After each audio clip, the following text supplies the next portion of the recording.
धोखा देने वाला खुद धोखा खाएगा। राहुल एक चालाक, होशियार लेकिन बेहद स्वार्थी इंसान था।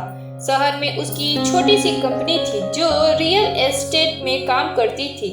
वो लोगों को झूठे सपने दिखाकर फ्लैट बेचता, नकली कागजात, फर्जी डील और बड़े बड़े वादे।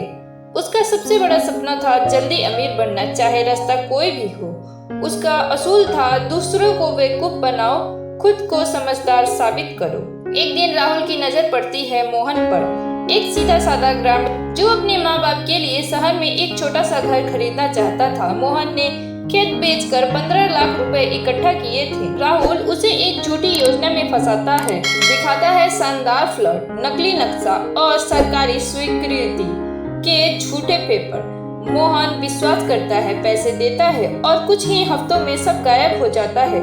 राहुल का ऑफिस बंद, फोन स्विच ऑफ, मोहन टूट जाता है, गांव लौट जाता है। बूढ़े माँ बाप की आंखों में आंसू और खुद के दिल में सिर्फ पछतावा। राहुल अब और भी बड़ा खेल खेलता है। एक अमीर महिला रीचा से मिलता है जो अपनी विरासत की जमीन बेचना चाहती है। राहुल उसे बेवकूफ बनाकर फर्जी वकीलों और एजेंटों के जरिए जमीन हड़प लेता है।